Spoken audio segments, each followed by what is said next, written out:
Hello, welcome back to Jen's Books. I hope you're well and having a fantastic week and reading something really awesome. As always, I'm always looking for recommendations. So if you are reading something great that you think I should know about, let me know in the comments and I will have a look. So as I say, hope you're good. I mentioned in the tagline for this video that this will be my last book haul. I think we probably both know that that's not strictly true because I have a problem which I've explored on this video before in terms of purchasing books.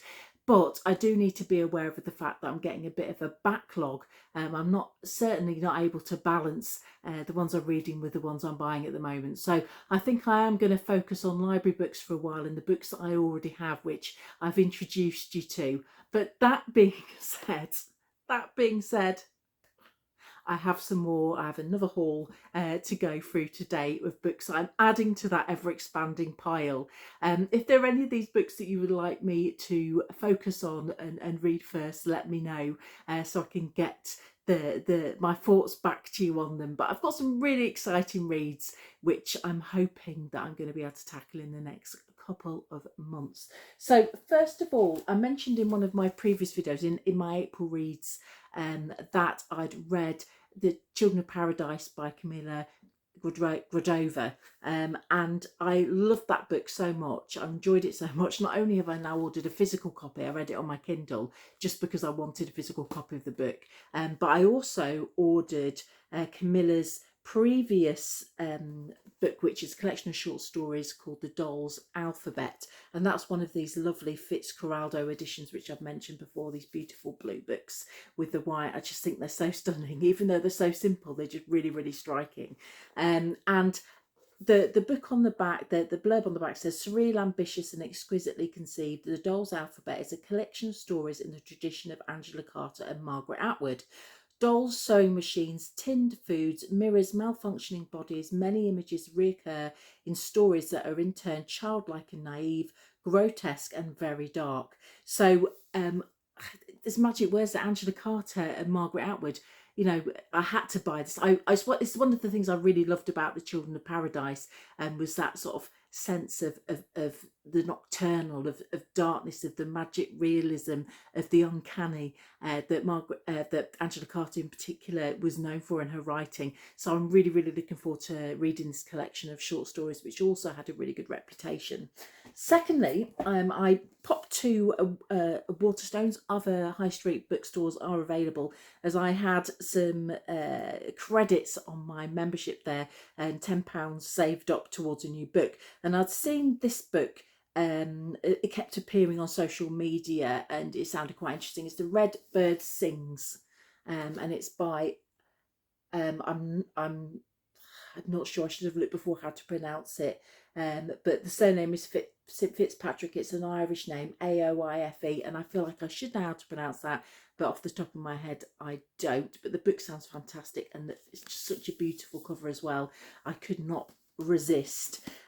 Basically the blurb says it's based on a real-life murder trial in 1897 in West Virginia. It's a debut as well, and it's got a Southern Gothic slant and a feminist spirit, so it sounds fabulous. When young Zona Hester Shue dies only a few months after her wedding, her mother, Mary Jane, becomes convinced that Zona was murdered, and by none other than Zona's husband, Trout, the handsome blacksmith beloved in their small southern town. But when Trout is put on trial, no one believes he could have done it, apart from Mary Jane and Zona's best friend Lucy, who was always suspicious of Trout. As the trial rises to fever pitch and the men of Greenbrier County stand aligned against them, Mary Jane and Lucy wrestle with whether to reveal Zona's biggest secret in order to see justice served. But it's Zona from beyond the grave who still has one revelation to make. So I love Gothic. I think you know that. Really intrigued by Southern Gothic. As I say, beautiful cover, just sounds fantastic. So I'm really looking forward to reading that one. It's just come out. You also know that I read a lot of dystopian stuff, so I picked up this book by Bethany Clift, which is Last One at the Party. So I think this is going to be a bit more of a thriller, but it's based in a dystopian universe. So the blurb at the back says, what if the end of the world was kind of fun? December 2023, so we've not got much longer left. The human race has fought a deadly virus and lost. The only things left from the world before are burning cities and rotting corpses. But in London, one woman is still alive. Although she may be completely unprepared for a new existence, as someone who has spent her life trying to fit in, being alone is surprisingly liberating. Determined to discover if she really is the last survivor on Earth, she sets off on an extraordinary adventure with only an abandoned golden retriever named Lucky for company. So I'm getting vibes, I Am Legend vibes there, but possibly without the zombies. So Last One at the Party by Bethany Clift. And the blurb on that just grabbed me straight away. You know, I love a dystopian novel. I've got absolutely loads to read and report back to you on at the moment. So just adding another one to the pile. And I got this. This is yet another dystopian book that I got a second-hand bargain, which is a really well-known one, Mallory Blackman's Noughts and Crosses. Again, I was slightly disappointed at how wide this is, but this is a book with a really excellent reputation in terms of dystopian novels. Seffi Hadley and Callum McGregor have been friends since childhood, and they both know that's as far as it can go. Theirs is a world full of prejudice, fear and mounting violence, where noughts and crosses are fated to be enemies. Then against all the odds, these star-crossed lovers choose each other, but this is a love story that will lead them both into terrible danger. So it looks as though it's been adapted to a TV series as well recently. I didn't see that. I don't know a huge amount about it, but I do know it's got a reputation as being a really fine dystopian novel. So I am looking forward to reading that one, despite it being a chunky one. This is the buy one get one half price that I got talked into in the same bookshop that I mentioned before, Do No Harm by Jack Jordan. This isn't a book that I would have picked up necessarily, so I'm interested to know if anybody's read this, what your thoughts were. It sounds like a murder sort of thriller, crime fiction. It says, my child has been taken. I've been given a choice: kill a patient on the operating table or lose my son forever. The man lies in front of me. As a surgeon, it's my job to save him. As a mother, I know I must kill him. You must think that I'm a monster, but there really is only one choice. I must get away with murder or never see my son again. So it does sound really intriguing, and I think it's probably a book that's going to be really thrilling, a really good page turner.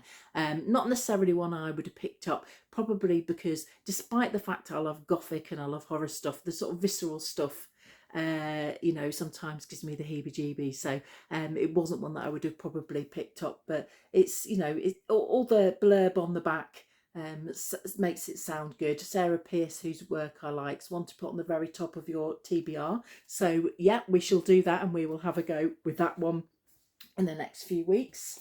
I went to a conference back in March with writers and readers getting published conference with work, and while I was there I met a couple of really lovely authors. One of them was Rachel Atala, whose novel The Pharmacist was on offer at that particular event, so I'm very lucky. So I've got a signed version because I had a chat with her after she spoke about it, and straight away I knew that this was going to be a book that was going to be up my street. So it says on the back, the bunker is designed to keep them all safe. Few people made it to the bunker.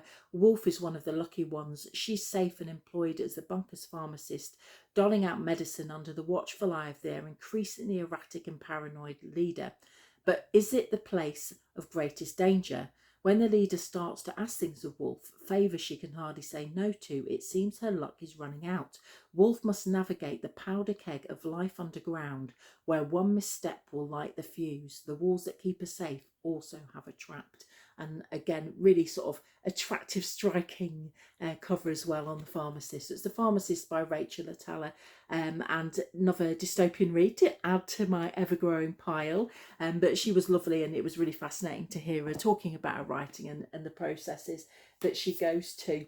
And at the same conference, Louise Welsh, who wrote The Cutting Room, was there, and she was also an absolute joy. And so again, I'm very lucky. I have a signed copy of this particular book, and one of my colleagues absolutely loves this book, The Cutting Room. There's now sort of a sequel to this as well, but I hadn't read this one yet, so I wanted to try this one first. I think it's like a historical fiction. It says, when Rilke, dissolute auctioneer, comes upon a hidden collection of violent and highly disturbing photographs, he feels compelled to discover more about the deceased owner who coveted them. Soon he finds himself sucked into an underworld of crime, depravity, and secret desire, fighting for his life. It might not even be a historical piece. I don't know any more about it than what I've just read to you, to be honest. But there is a sequel to this as well, but I know that a lot of people really enjoyed this book, so I'm really looking forward to reading it. My friend who recommended it to me, she's very rarely wrong in her taste of books to read. And as you know, I do like to try and read a few classics or contemporary or older classics in amongst my reading. And one that I've never read, but I've had recommended to me over and over again. There are reasons I've never read it. The subject matter isn't something that attracts me, but I've been told it's worth reading for the writing, which is Lolita. And Lita's by Vladimir Nabokov. I don't know if any of you have read this and tell me what your thoughts were on it. It's not a book, again, I know a whole lot about, apart from the obvious. Humbert is a middle-aged, frustrated college professor in love with his landlady's 12-year-old daughter, Lolita.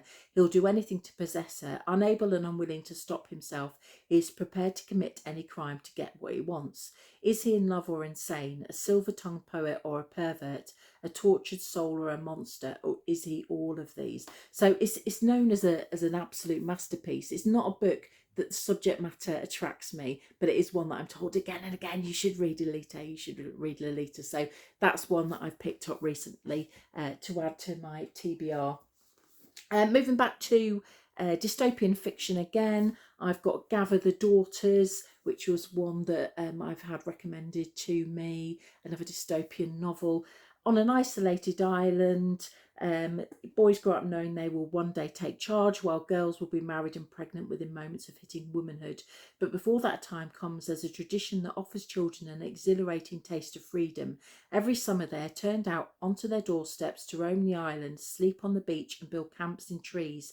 And it is at the end of such a summer that one of the younger girls sees something she was never supposed to see and returns home with a truth that could bring their island world to its knees.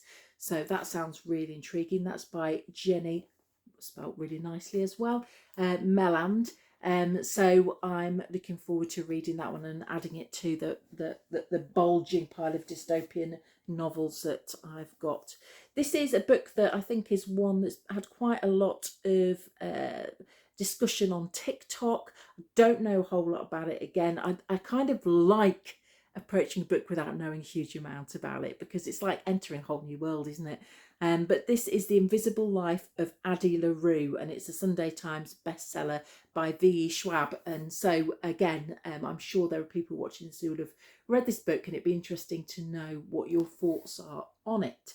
So France 1714, a desperate woman makes a desperate deal in the dark, a bargain to live forever but be remembered by none.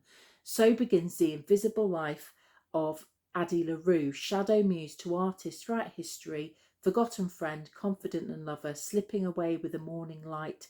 Addie passes through lives desperate only to leave a trace of herself, until the day she walks back into a small bookshop even in Manhattan and meets Henry, who remembers her. So after the premise is she can live forever, but whenever she meets anybody, they forget her when she leaves. So that's the premise.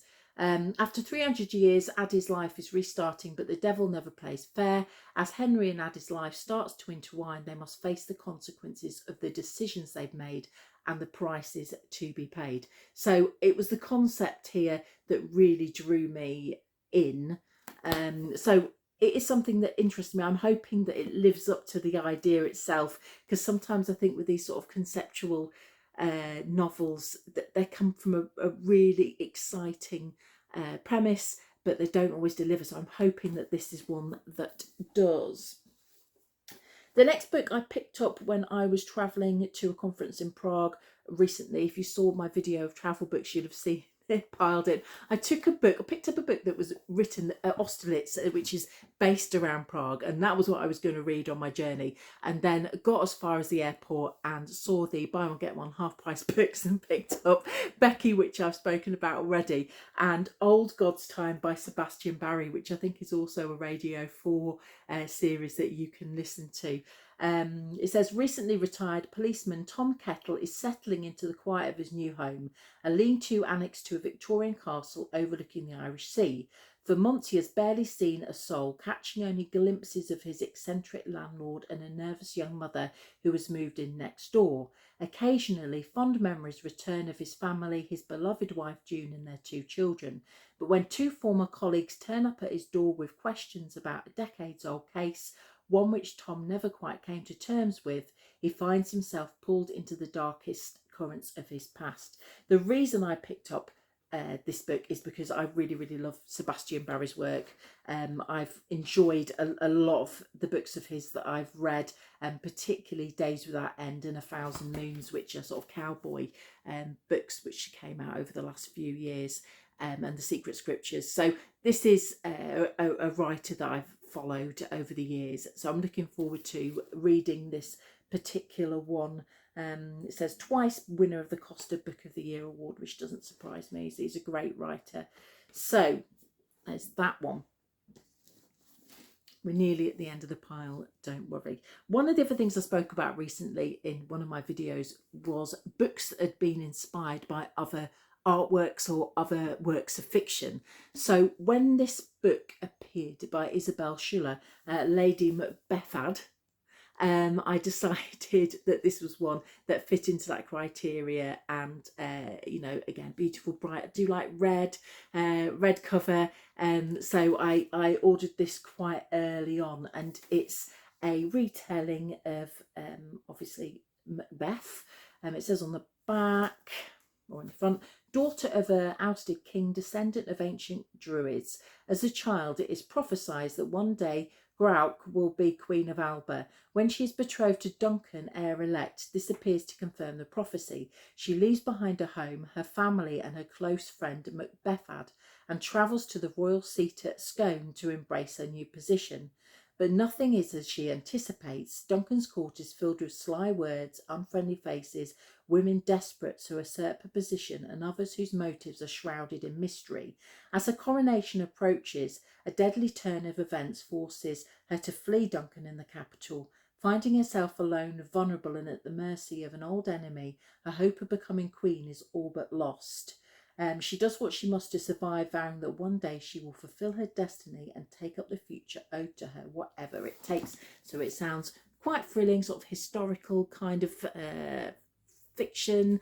I don't know much about the writer, Isabel Schuller. I don't know much about the book beyond the premise that obviously it's inspired by Macbeth. It has only come out this year. It's Bloomsbury Press, but other than that, you know as much as I do by looking at the cover. So if this is one that you would like me to prioritise, let me know and I shall tell you my thoughts on it in due course.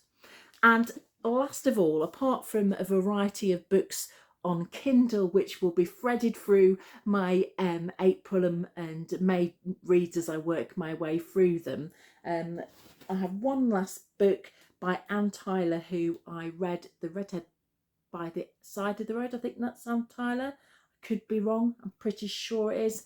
Wouldn't be the first time I've been wrong. But this is Vinegar Hill, which is a novel that's inspired by The Taming of the Shrew. So another Shakespeare-inspired novel to add to the list. Kate Batista is feeling stuck. How did she end up running house and home for her eccentric scientist father and uppity pretty younger sister Bunny? Plus, she's always at trouble at work. Her preschool charges adore her, but the adults don't always appreciate her unusual opinions and forthright manner. Dr. Batista has other problems. After years out of the academic wilderness, she is on the verge of a breakthrough.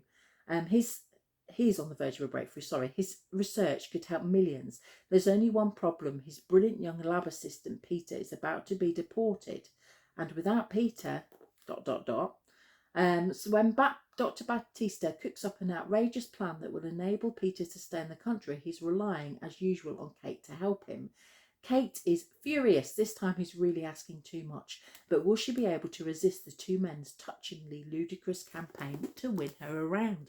So a writer that I enjoy, a subject matter or a genre of sort of these retellings of, you know, books and plays and pieces of art that have come before. So that one is the last one that I'm adding to my list for now. So as I say, as you can tell, I've got quite a backlog, and that with my recent library haul as well, I've got plenty of works to be reading at the moment. So I am going to try and resist buying too many more books, but I am at another conference this week, so we'll have to see how that works out for me. But yeah, there's loads there. If there's anything, as I say, that you think I'd like to read based on those books that I've picked up, or no, actually, that would mean me buying more books, wouldn't it? But any of those that you've read that you'd like to tell me what you thought about, or books that you would perhaps suggest I look at from the library, do let me know. It's always great to hear your thoughts on, you know, these books that I'm reading and the challenge that I've set myself. I've certainly got plenty of reading material to be working with at the moment. But as I say, I can't promise that I won't pick up a few more, because you know, I have a problem with buying and expanding my library. But thank you very much for watching this video. If you enjoyed it and there are books that you think you know, you might be interested in, do give me a thumbs up, do subscribe to the channel, and feel free to share any videos as well. So thank you very much again. I'll speak to you soon, and have a fantastic weekend. Take care. Bye.